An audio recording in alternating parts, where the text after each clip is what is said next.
So, Excellencies, colleagues and friends, good afternoon and welcome to this side event of the 60th session of the UN Human Rights Council, organized by the Coordination des Associations et des Particuliers pour la Liberté de Conscience. My name is Christine Mir, Director of CAP Freedom of Conscience, which is a French NGO dedicated since 25 years to the respect of human rights and particularly to the right of freedom of religion or belief. We have been working for many years with international institutions and other NGOs on the issue of human rights in Pakistan. I will chair this 60-minute side event. Before we begin, and to ensure that our conference runs smoothly, I would like to remind you of the rule governing HRC side events. This event will be photographed, recorded, and broadcast live by teams accredited by the organizer. So we have Hunter, Gary, and Charlotte over here. Only speakers will be filmed. If anyone doesn't wish to appear in the recordings, please let us know. We formally request that attendees do not take photographs or make recordings. The recording or photographs will be available from the organizer. Please come and see me at the end of the conference if you would like to have a copy. Please set phones to silent. If you need to step out, please use the rear door and re-enter quietly. Today, we examine how the EU's GSP Plus trade shame links market access to basic rights and what can be done within existing UN and EU rules when those rights are not delivered in practice. Our case focuses in Pakistan after 10 years in GSP Plus. We will look at evidence from UN mechanisms and the ILO, consider the EU's enforcement options, and discuss short verifiable benchmarks that protects people at risk, women and girls, religious minorities, workers, journalists, and families of the disappeared. A central question guides this session. Are public funds and trade advantages reinforcing rights in practice or enabling the opposite? In that context, our keynote will address concerns about European support, reaching religious seminaries linked to radical jihadist education, and the human cost when controls fail. Here is our running order. First, Keynote Barbara Bonte, MEP. Then an expert presentation of Chefranova with a documentary screening. Then a moderated Q&A session and the closing. And after we close, there will be a brief stand-up interviews and a short photo line outside the room. Our brochure here summarizes the pathway from evidence to action. Printed copies are limited and available on request after the session. And the QR code linking to further documentation will be shown at the end. With that, it is my pleasure to introduce Barbara Bonte, member of the European Parliament, elected in July 2024. Madame Bonte has been deeply engaged in Pakistan and GSP Plus, questioning the European Commission on 2 points central to today's discussion. The risk that the EU development aid reaches radical seminaries in Pakistan's education sector, and whether GSP Plus is being enforced as written when outcomes fall short. Our interventions come as the European Commission suspended GSP Plus tariff preferences for ethanol from Pakistan last summer, citing serious market disturbance, an example of corrective action when evidence is clear. Please, the floor is yours. Thank you so much. Good afternoon, ladies and gentlemen. Education is the backbone of every society. It's the engine of economic growth and the seedbed of democratic values. well-educated population can innovate, can build prosperity, and can live together in tolerance. When that foundation is strong, nations thrive. But when it's weak, they stumble. In Pakistan, that foundation is cracking. Decades of chronic underfunding, political manipulation, and foreign interference have created a parallel system of Islamic religious school, the so-called madrasas. Originally intended to provide moral and spiritual formation, many of these schools have become breeding grounds for extremism. And today, education, rather than being a ladder out of poverty, too often becomes a weapon of division. At the time of Pakistan's independence, the number of madrasas could be counted in the low hundreds. Their mission was straightforward: to train future religious leaders and to provide moral guidance. But in the 80s, everything changed. Under the military regime of General Zia-ul-Haq, religious education was deliberately politicized. Mandatory deductions from bank accounts and generous foreign donations poured new money into these schools. At the same time, the Soviet invasion of Afghanistan and the arrivals of millions of refugees turned Pakistan into a strategic base for jihadist recruitment. The result was an explosion in numbers, from a few hundred madrasas to more than 30,000 today, of which only about 18,000 are officially registered. In other words, nearly half operate beyond any government oversight. And inside these unregulated schools, hatred and anti-Western thinking are not isolated exceptions. They are often embedded in the curriculum. And the educational consequences are devastating, because the madrasa curriculum is almost entirely focused on religious doctrine. Students lack even elementary knowledge of geography or science. For example, teachers report that many students cannot locate Pakistan on a world map. And concepts like the moon landing or modern medicine remain unknown to them. And this is not a small detail. It explains why Pakistan's literacy rate is stuck around 60%, far below India, Iran, and China, and dramatically lower than the global average. So without skills in mathematics, science, technology, or even basic literacy, graduates are excluded from modern economic life. They cannot participate in industries that require critical thinking or technical competence. Their employment prospects are bleak. And in too many cases, their only career path leads to militancy. Why does this happen? Because the state itself has abandoned its duty. According to Pakistan's own economic survey for 2024-2025, the government spent just 0.8% of the GDP on public education. And that's a sharp drop from the already meager 1.5% to 2% of previous years, and far below the 4 to 6% recommended by UNESCO. The consequences are visible everywhere.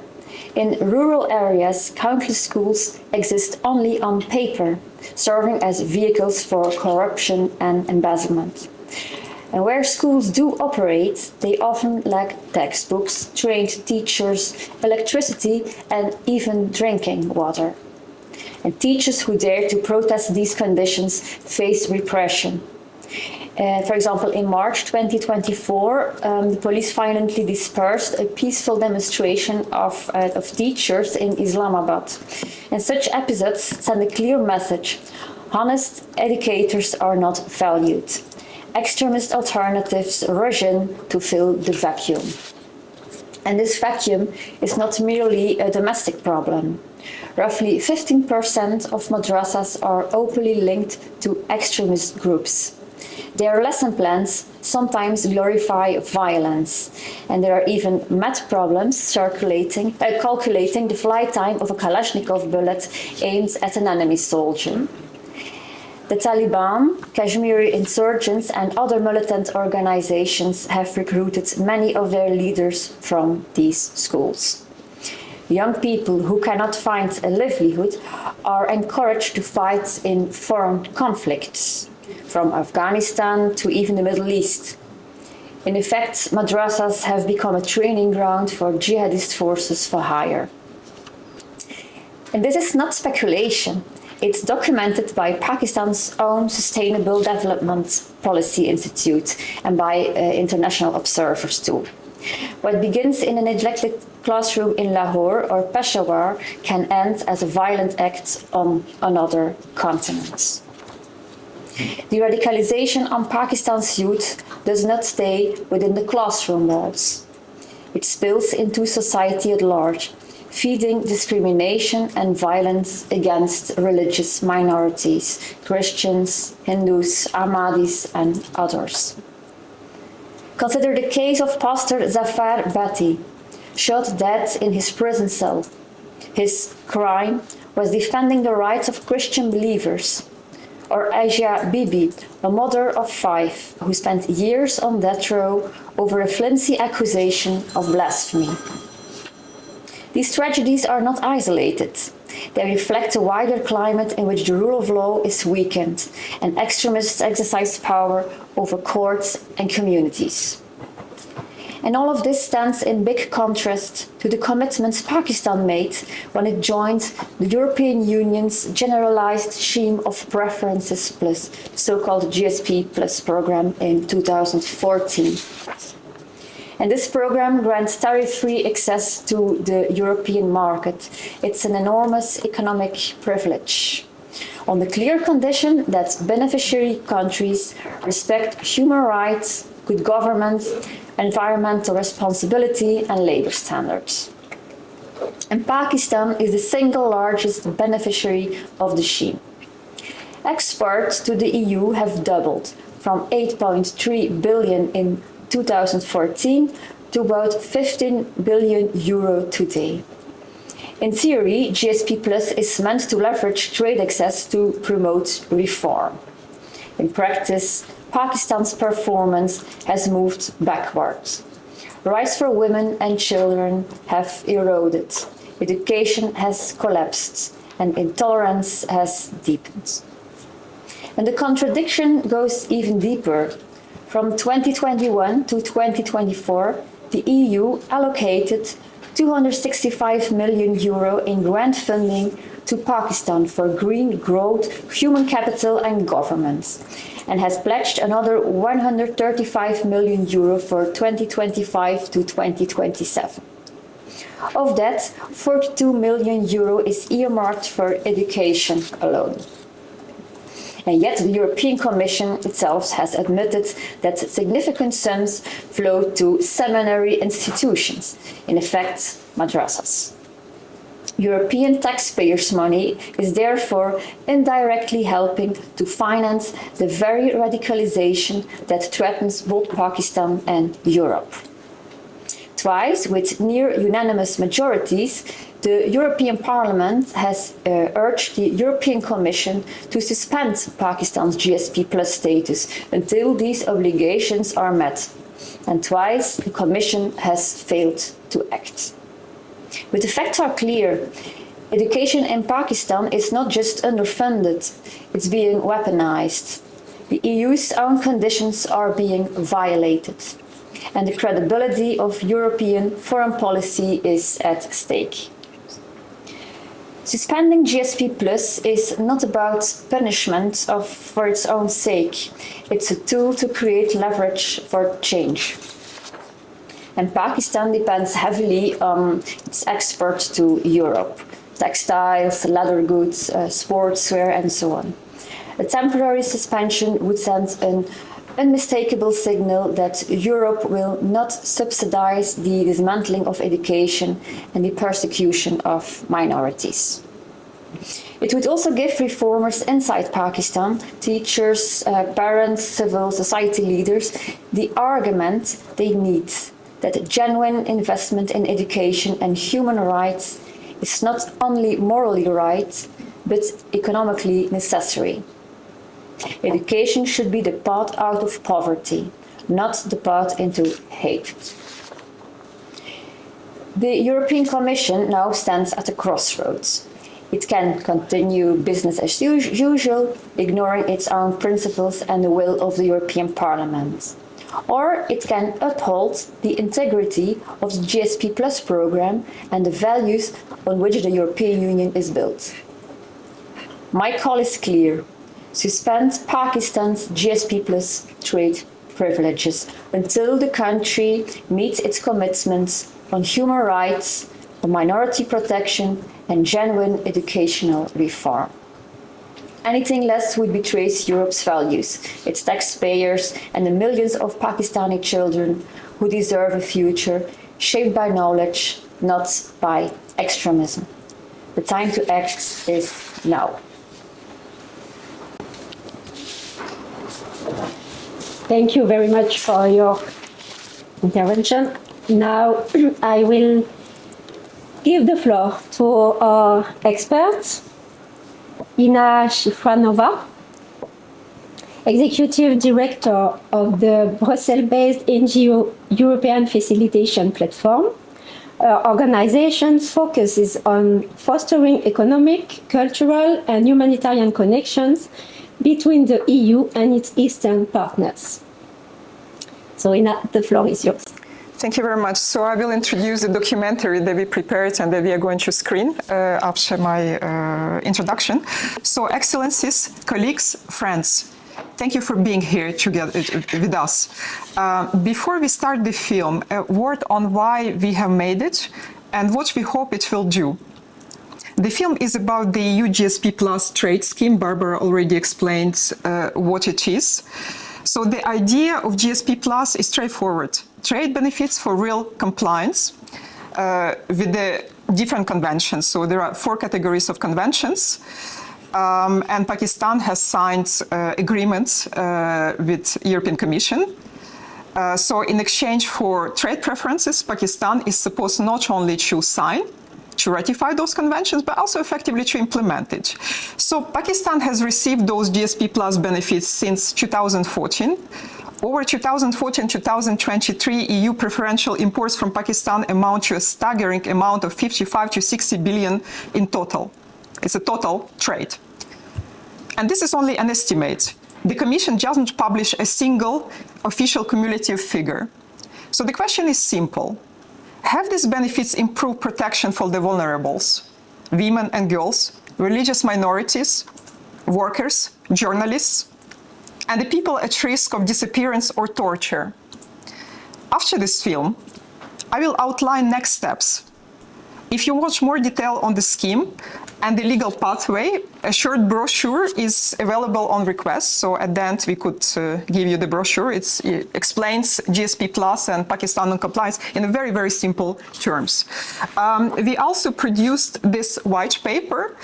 This one digs deeper into legal aspects of non-compliance by Pakistan with ILO and UN conventions. It uses just European Commission own materials, own reports, UN materials, to show that Pakistan doesn't deserve to continue enjoying GSP Plus scheme. So thank you, and let's begin the film.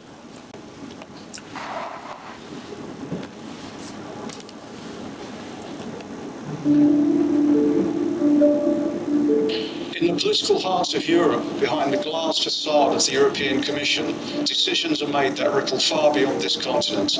From this building, the EU administers the Generalised Scheme of Preferences Plus, or GSP Plus, a mechanism that grants developing countries privileged access to the European markets. The system's intended to promote human rights, labour protections, environmental responsibility and good governance in return for tariff-free trade benefits. Since 2014, Pakistan has been one of the scheme's principal beneficiaries, enjoying billions in export value to the EU each year. But has Pakistan actually upheld the commitments it made to earn that access? Or has Pakistan simply profited while turning away from the very standards the scheme was meant to reinforce? This film investigates what Europe has funded and what Pakistan has or has not delivered in return. At a side event here at the UN Human Rights Council in Geneva today, we've been hearing about the money that's being paid to Pakistan under the European Commission's GSP Plus status. And there are a lot of questions hanging over this. I'd like to ask you, first of all, Mr. Fiedler, as a former commissioner yourself, you probably have a much greater perspective on this issue than the rest of us. What is your position on this? GSP Plus is a very unique and strong instrument, which is usually devoted to least developed countries. Pakistan is in the group by far the largest nuclear power, very important and big state. And therefore it is important that GSP Plus is exemplary used for the benefit of Pakistani people, and also for the good name of European Union, who like to be or would love to serve as a protagonist of peace, human rights, dignity for all.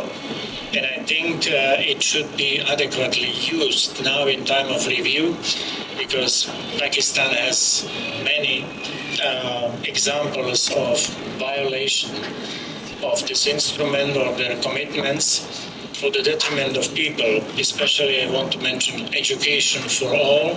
Education must and should be inclusive, empowering, combining quality and equality or fairness in education, in access to education. If we don't care, then we are part of the problem. If we care, I think difference is possible and will be visible.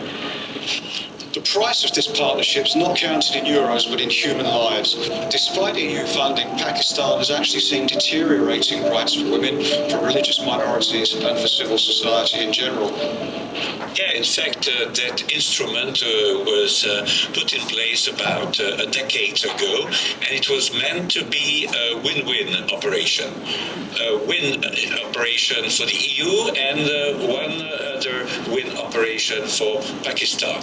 We must say that Pakistan has benefited a lot from that instrument, because between the beginning and until last year, so a decade ago, during those 10 years, the production of Pakistan that has been exported to the European Union without any taxes, that's the main advantage for Pakistan, has jumped from 8.3 billion euros to almost 15 billion euros. So Pakistan has really received a lot from the European Union indirectly. On the other side, Pakistan had to abide by human rights international standards.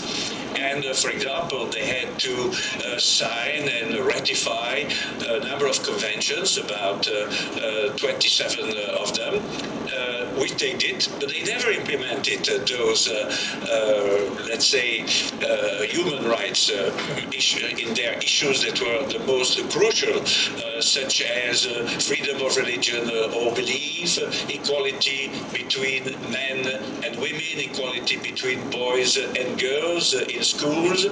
And year after year, we have not seen any progress in the reports of human rights in Pakistan. On the opposite, the situation has worsened a lot.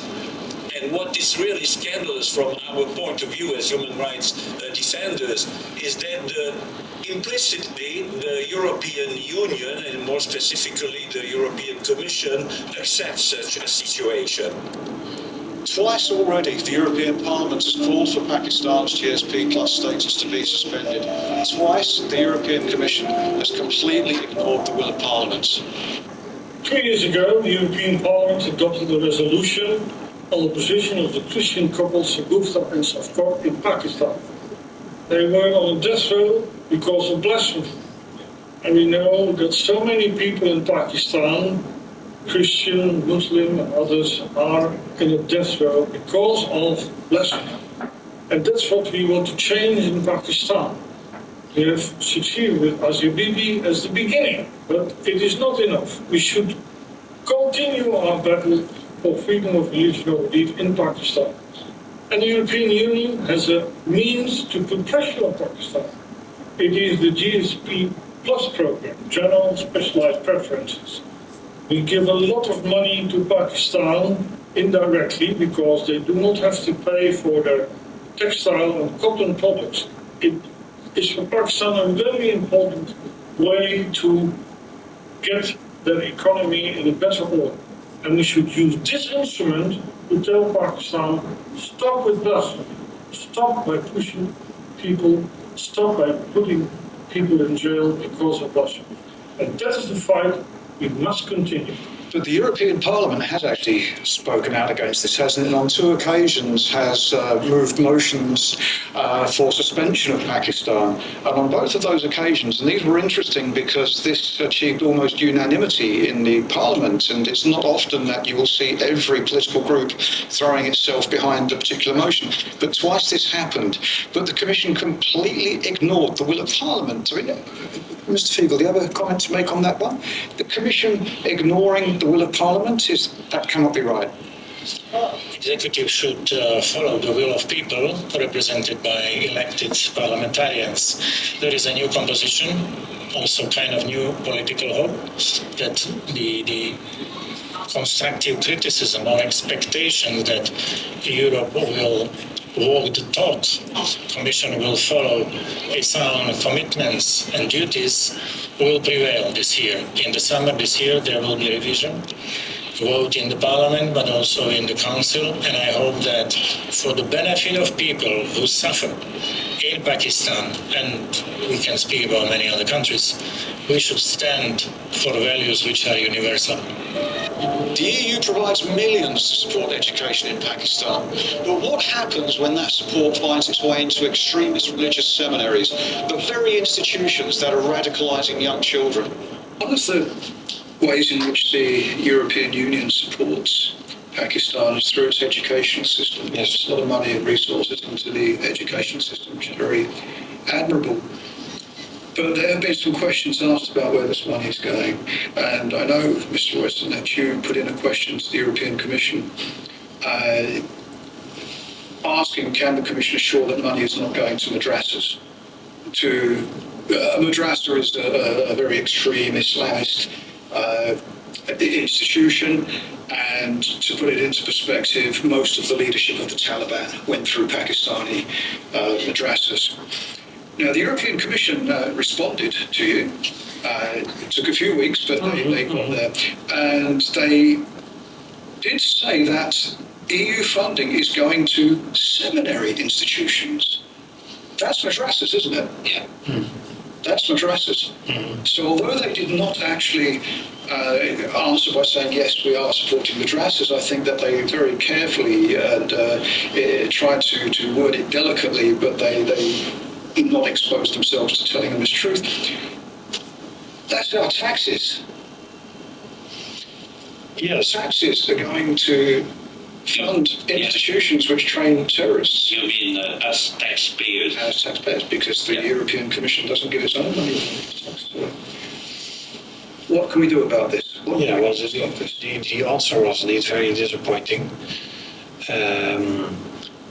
What the Commission said, in essence, was, yes, we give money to the schools, to the education system, but we are not responsible for the content. That's the opinion of the Commission. But I see a big risk indeed that at least you can say in an indirect way we are subsidizing schools who teach children, let's say, not to respect the other, but to hate the other. Supporting extremism and supporting discrimination. So yes, I have great concerns about that. Then I think that we have also to take that on board in the discussion about prolongation of GSP plus status. And also, hopefully, we can also take that on board in the discussion about hopefully a new debate in the European Parliament, the plenary session, and the resolution. In 2023, the European Commission addressed Pakistan's GSP Plus compliance and declared that it had raised awareness of human rights. But for human rights defenders, this was not a report. This was nothing more than a whitewash. Willie, the European External Action Service made an assessment of the implementation of GSP Plus by Pakistan at the end of November 2023. Their assessment was slightly different to that of Human Rights Without Frontiers, wasn't it? What's your insight?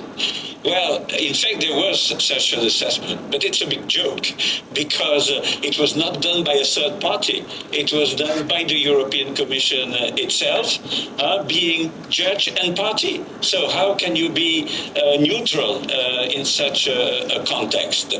And, well, this is really the place where all the decisions are taken about the implementation, or I would say the non-implementation by Pakistan of the promises that had made to respect human rights and promote human rights and develop human rights. But in fact, you see, all the chains of the decision process is influenced by that philosophy that the country there, Pakistan, should not be disturbed. Why? It's not really clear. But when you see the EU ambassador in Pakistan saying about the assessment of the European Commission concerning the GSP Plus implementation, she said, and I will quote her, the GSP Plus incentive had undeniably increased awareness of human rights at the grassroots levels. It's not a matter of assessment, it's not a matter of awareness raising, it's a matter of action. As well as the calls to suspend Pakistan's GSP Plus status, in the UK there's now a lot of discussion about possible suspension of Pakistan from the Commonwealth of Nations for those same reasons that the European Parliament is calling for suspension of GSP Plus. Mr. Fiegel, if you were standing in front of the House of Lords or the House of Commons now on this issue, Pakistan's possible suspension from the Commonwealth, what would your advice to those British politicians be? Truth sets us free. We need to know the truth, facts on the spot, on the place, and then defend the truth, including human dignity of all. If country blatantly violates what is fundamental, what is important for more humane 21st century, it should not sit at the same table. It can come back with improvements, with important changes. This is possible. I think lessons should be learned. 20th century was the most inhuman because many states or governments failed or didn't care. Now we should learn, and actually our responsibility is here and now, including the Commonwealth of Nations. My message is serve the truth, serve justice, and you will be rewarded. In a matter of months, the European Commission will decide whether or not to extend Pakistan's GSP Plus status. But after a decade of broken promises, is it time actually for this partnership to end? This is not just a question of tariffs and trade. This is a question of integrity and Europe's moral responsibility. And let's also ask, should Pakistan continue to enjoy membership of the Commonwealth of Nations? Pakistan has been suspended twice from the Commonwealth of Nations over its human rights abuses. This is now being discussed in the UK as well. Should Pakistan be suspended a third time, or should it be 3 strikes and you're out? Okay.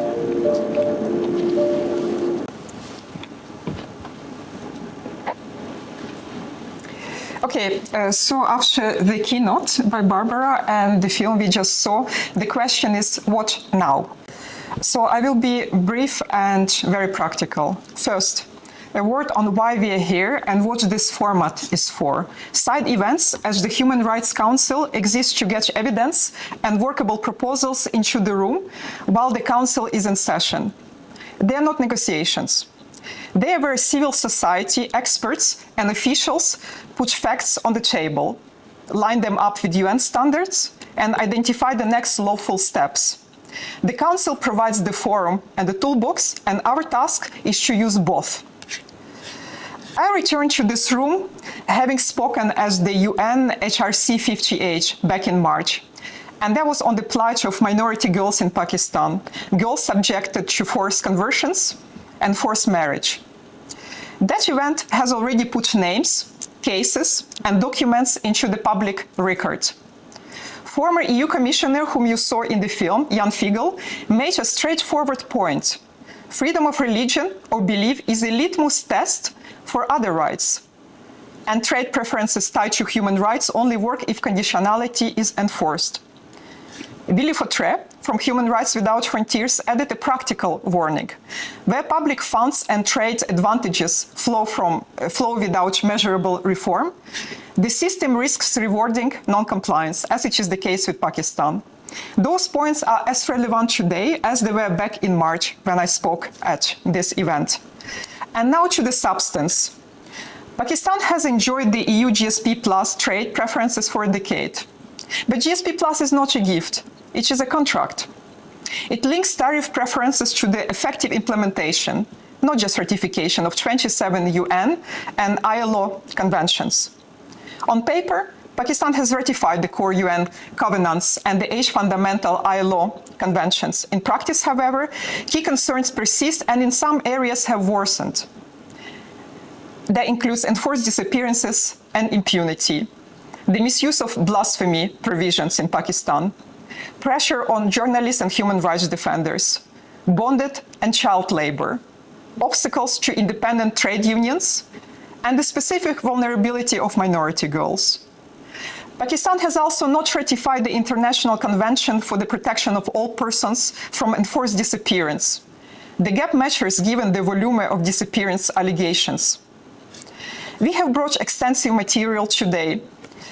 A brochure already showed that sets out the issue in plain terms, so please come at the end of the meeting. We will distribute brochures, the copies that we have, and the white paper with the legal pathway. So, by the way, you can see the QR code where you can download the white paper. It's a very deep analysis of this legal situation with GSP and Pakistan.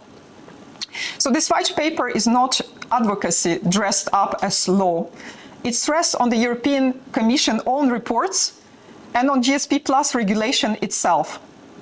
It maps UN treaty body findings, ILO supervisory opinions, and EU monitoring to the thresholds the Commission must apply, serious and systematic violations, and to the procedure the Commission can use, notice of investigation, 6 months of monitoring against benchmarks, and a reversible decision on temporary withdrawal if benchmarks are not met.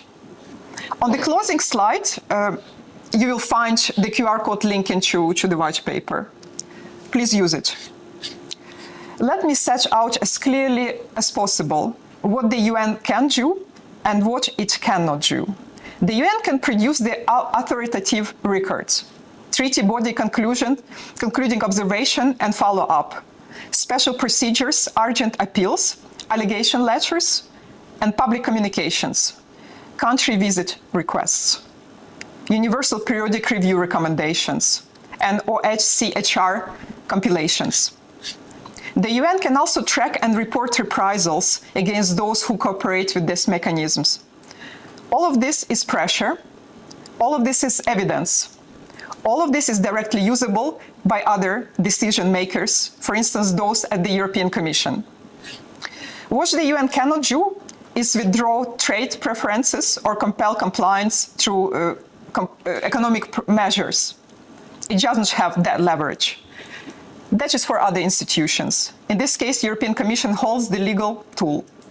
The GSP Plus regulation expressly allows the Commission to act on UN and ILO findings.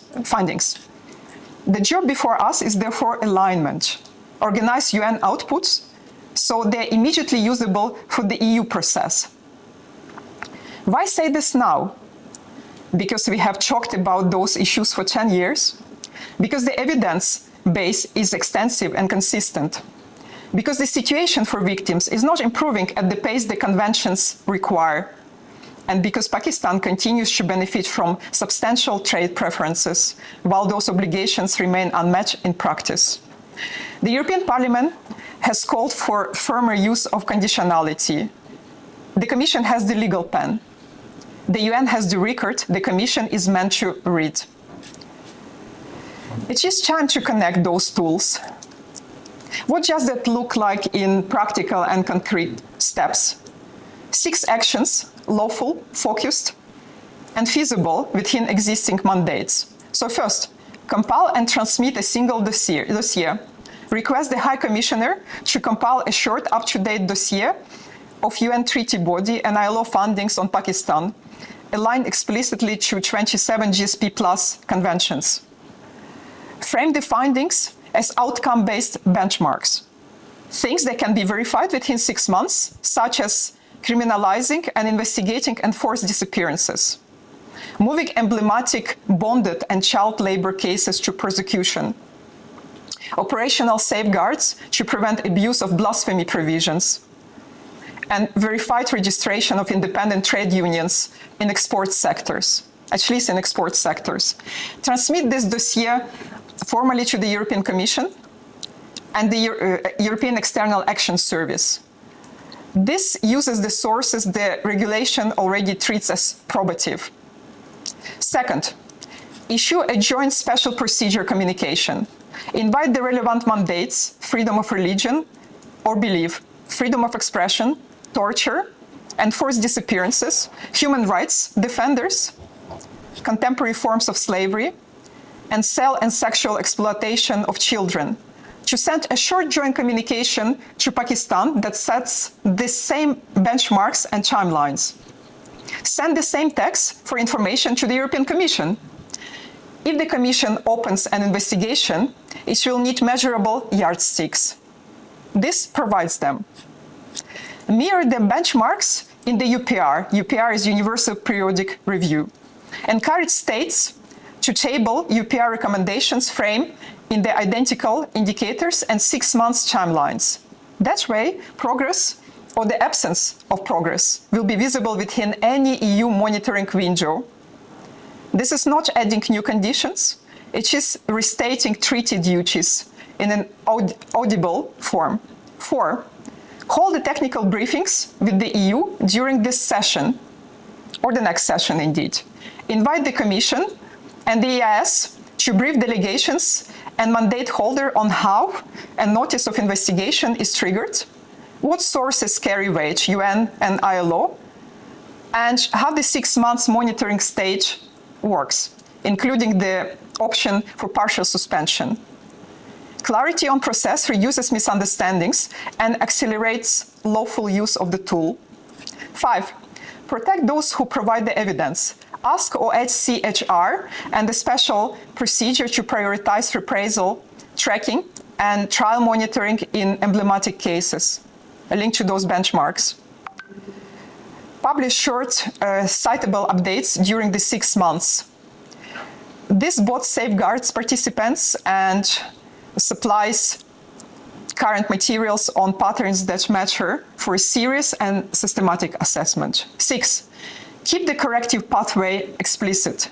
State clearly that temporary withdrawal under GSP Plus is a compliance tool and is reversible upon verified delivery. The signal is not punitive, it is corrective. Results lead to reinstatement. These are the steps. None require additional mandates, none create a new budget line. They organize those tools that exist, so the European Commission has on its desk a single, benchmarked, time-bound UN record that maps directly to the EU legal thresholds. Colleagues, we should also be honest about the limits. The UN cannot, by itself, change trade policy, but it can remove ambiguity. It can put the facts in the right format, at the right time, in front of the body that just have that mechanism. This is the route from talk to action. Let me close by returning to the human point. At UNHRC60, we heard detailed testimonies about minority girls facing forced conversion and forced marriages. We heard again about the persistent use of blasphemy provisions to silence dissent and endanger lives. We heard from families of the disappeared who still lack truth and accountability. We have heard similar accounts for years. The difference we can make today is procedural, align the UN records with the EU tool designed for this purpose. So here is the ask. Put simply, use the Council existing machinery, treaty bodies, special procedures, UPR, OHCHR, to deliver a consolidated, verifiable dossier key to 6 months benchmarks. Place the dossier formally with the European Commission and EIS and invite them to explain, in this session, how the GSP Plus procedures operate. Encourage states to mirror those benchmarks in UPR and protect those who provide the evidence needed to measure them. Acknowledge that temporary withdrawal is not an end state, but a corrective step and a path back to compliance. The European Parliament has repeatedly called attention to these issues. The Commission has the authority to act. The UN has the evidence it needs to prompt that action. After 10 years, it is time to move from describing the problem to using the mechanisms that were designed for this exact situation. Notice, 6 months, and then decision. Result, measurable results would lead to reinstatement. That is fair to Pakistan, fair to EU citizens, and above all, fair to the victims whose rights these conventions are supposed to protect. Before I close, I want you to hear one voice that explains why we are here. Her name is Mihal. She's the daughter of Shagufta Kiran, who has been sentenced to death under Pakistan's blasphemy law. This is not an abstract debate. It is about people whose lives are at risk. With your permission, we will play a short recording. My name is Mihal, and I am Shagufta Kiran's daughter. My mother has been sentenced to death and has been imprisoned for the past 4 years. We have been suffering humiliation and distress during this time, but today our hope has been shattered. Please help us, EU. We urgently need your support to save my mother's life. Please help us. My mother's life is at risk. We are extremely distressed. We really need your help. Maybe I should read her statement. Basically, there was the call to Gary Cartwright, who is doing filming today. He's editor of EU Today. And this lady called him. That was a few months ago. I think it was soon after the day that her mother lost appeal. She's currently on the death row in Pakistan. So what she's saying, my name is Mihal, and I'm Shagufta Kiran's daughter. My mother has been sentenced to death and has been in prison for the past 4 years. We have been suffering humiliation and distress during this time, but today our hopes have been shattered. Please help us, EU. We urgently need your support to save my mother's life. Please help us. My mother's life is at risk. We're extremely distressed. We really need your help. Colleagues, let us match this plea with an action. A UN dossier, 6 months benchmark, and use of GSP Plus mechanism as written. Thank you. Thank you, Ina. We must end here because our allotted time is up, so I invite you to continue this discussion outside, where the speakers will be delighted to answer any question you may have. I would like to thank again our 2 experts for their enlightening contributions on the issue of the EU GSP Plus and human rights in Pakistan. And thank you all for attending this conference. Thank you all. Thank you.